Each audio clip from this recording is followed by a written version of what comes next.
Hello friend, my name is Anjali. Welcome to APR bio classes. आज हम पढ़ेंगे nutrient cycle के बारे में। ठीक है, तो न्यूट्रिएंट साइकिल जो होता है वो इन्वायरमेंटल बायोलॉजी में आता है।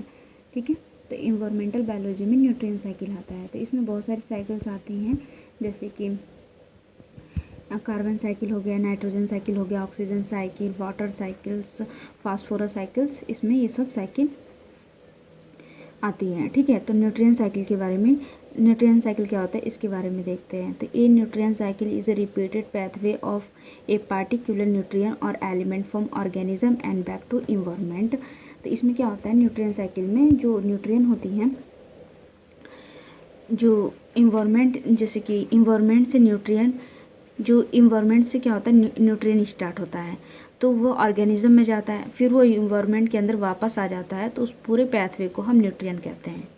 ठीक है, तो न्यूट्रिएंट साइकिल में क्या होता है, सबसे पहले इन्वायरमेंट से न्यूट्रिएंट स्टार्ट होगा, वो ऑर्गेनिज्म में जाएगा, उसके बाद वो दोबारा से इन्वायरमेंट में आ जाता है, तो इस पूरे पैथवे को न्यूट्रिएंट साइकिल कहते हैं। ठीक है, तो उसके बाद हम देखते हैं कार्बन साइकिल। अब न्यूट्रिएंट साइकिल में कार्बन साइकिल्स आती हैं, तो कार्बन साइकिल को देखते हैं। तो carbon is the main constituent of all the living cells. जो कार्बन होता है वो मेन कॉन्स्टिट्यूंट होता है लिविंग सेल्स का। ठीक है, all the biomolecules and organic matter contain carbon. जो जैसे कि जो सभी मॉलिक्यूल्स और ऑर्गेनिक मैटर है, वहाँ पर हम देख सकते हैं कि कार्बन का कुछ न कुछ अमाउंट वहाँ प्रेजेंट होता है। ठीक है, मॉलिक्यूल्स और ऑर्गेनिक मैटर है, वहाँ पर कुछ ना कुछ अमाउंट में कार्बन जो है वहाँ प्रेजेंट होता है। ठीक है, उसके बाद carbon is present mainly as a carbon dioxide and methane in the atmosphere. जो कार्बन जो प्रेजेंट होता है वो कार्बन डाइऑक्साइड और मीथेन के रूप में प्रेजेंट होता है। ठीक है, जो कार्बन है वो कार्बन डाइऑक्साइड के रूप में और मीथेन के रूप में मिलता है एटमॉस्फेयर में। बहुत सारी चीज़ों के फॉर्म में मिलता है, लेकिन मेनली कार्बन डाइऑक्साइड और मीथेन के रूप में मिलता है। ठीक है, there is a continuous exchange of a carbon between biotic and abiotic component by the process of photosynthesis and respiration. Photosynthesis के द्वारा रिस्पिरेशन से इन दो प्रोसेस के द्वारा क्या होता है, जैसे फोटोसिंथेसिस के द्वारा और रिस्पिरेशन के द्वारा, इन दो प्रोसेस के द्वारा क्या होता है, एक्सचेंज होता है कार्बन का। ठीक है, एबायोटिक कंपोनेंट से बायोटिक कंपोनेंट में और बायोटिक कंपोनेंट से एबायोटिक कंपोनेंट में। ठीक है, atmosphere carbon dioxide is fixed by plant in the process of photosynthesis. जो कार्बन डाइऑक्साइड में क्या होता है, atmospheric carbon dioxide is fixed by plant in the process of photosynthesis. अब एटमॉस्फेरिक जो CO2 के अंदर क्या होता है, कार्बन होता है, तो कार्बन कौन फिक्स करता है, प्लांट करता है। ठीक है, प्लांट करता है जो कार्बन डाइऑक्साइड के अंदर क्या होता है, कार्बन होता है। कार्बन कौन फिक्स करता है, प्लांट करता है फोटोसिंथेसिस के द्वारा।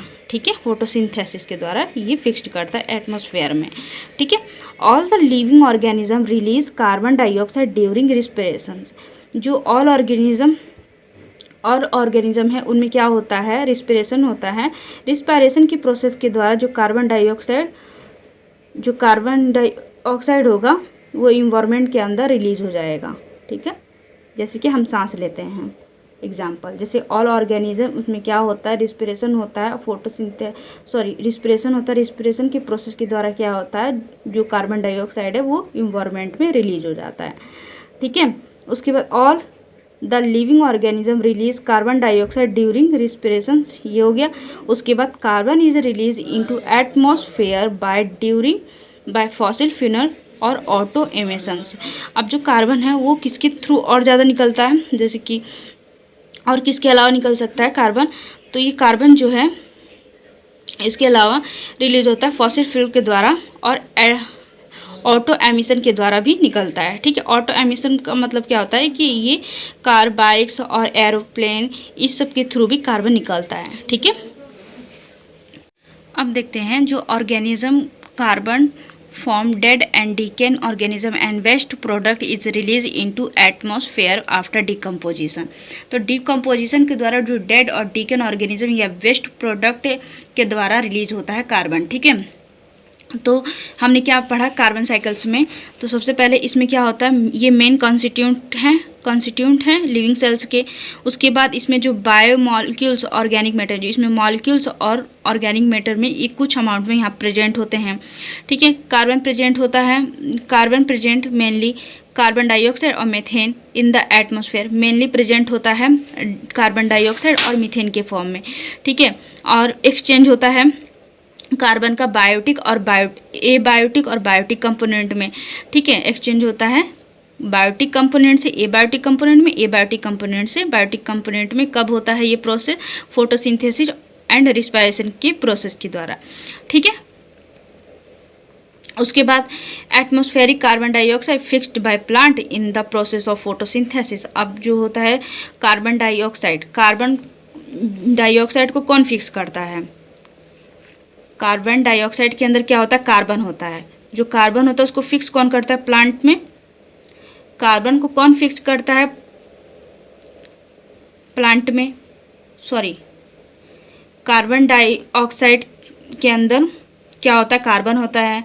तो कार्बन कौन फिक्स करता है? प्लांट फिक्स करता है फोटोसिंथेसिस के प्रोसेस के द्वारा। ठीक है, फिर उसमें क्या होता है? Atmospheric carbon dioxide is fixed, ये तो हो गया। उसके बाद all organism release carbon dioxide during respiration के द्वारा ऑल ऑर्गेनिज्म जो होते हैं वो कार्बन डाइऑक्साइड को बाहर निकालते हैं। ठीक है, रिलीज करते हैं। तो carbon is release into atmospheric by during fossil fuel, auto emission के द्वारा भी बाहर निकलता है। ठीक है, तो ऑटो एमिशन क्या होता है? जो कार, बाइक्स, एरोप्लेन्स जो होंगी वो ऑटो एमिशंस होंगी। ठीक है, उसके बाद कार्बन जो है किसके फॉर्म में और निकलता है? ये डिकम्पोजिशन के फॉर्म में निकलता है। डिकम्पोजिशन के द्वारा जो डेड डिकेन ऑर्गेनिज्म और वेस्ट प्रोडक्ट होते हैं उनके द्वारा भी बाहर निकलता है, एटमॉस्फेयर में रिलीज हो जाता है कार्बन। उसके बाद इसकी लाइफ साइकिल्स देखते हैं। तो लाइफ साइकिल्स में क्या होता है?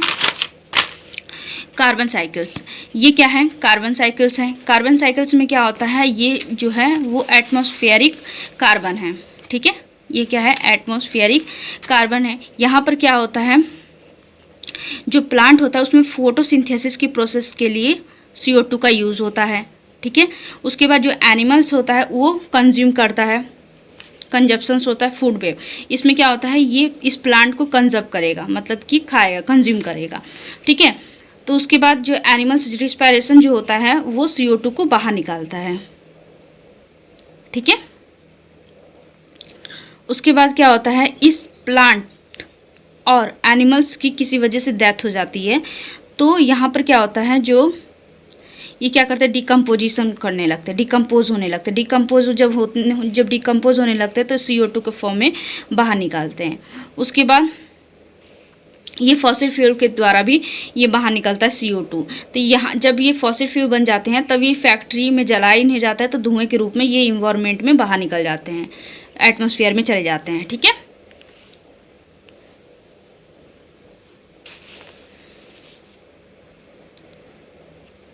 तो यहाँ सबसे पहले क्या हुआ कि एटमॉस्फेरिक ये कार्बन, जो कार्बन डाइऑक्साइड है, ये एटमॉस्फेरिक कार्बन डाइऑक्साइड है। इसको क्या हुआ? जो प्लांट होते हैं वो फोटोसिंथेसिस के प्रोसेस के लिए CO2 का यूज़ करते हैं। उसके बाद जो एनिमल्स है, एनिमल्स रिस्पायरेशन के द्वारा CO2 को बाहर निकालता है और इन प्लांट को ये कंजर्व कर लेगा। ठीक है, मतलब कंज्यूम कर लेगा एनिमल्स प्लांट को। उसके बाद इन दोनों का जब डिकम्पोजिशन होता है, डिकम्पोज होता है तो CO2 बाहर निकलता है। ठीक है, जब एनिमल्स और प्लांट डिकम्पोज होने लगते हैं तो डिकम्पोजिशन के टाइम CO2 रिलीज़ करते हैं। ठीक है, उसके बाद जब ये फॉसिल्स बन जाते हैं तब फैक्ट्री में इसे जलाया जाता है तो ये धुएं के रूप में इन्वायरमेंट में वापस चले जाते हैं। ठीक है, इंडस्ट्री वापस चले जाते हैं, धुएं के रूप में बाहर चले जाते हैं। जब ये फॉसिल्स बन जाते हैं फैक्ट्री में इसे जलाया जाता है तो ये धुएं के रूप में वापस ये चले जाते हैं। ठीक है, उसके बाद ये हमारा है कार्बन साइकिल्स। ठीक है, thank you so much watching this video.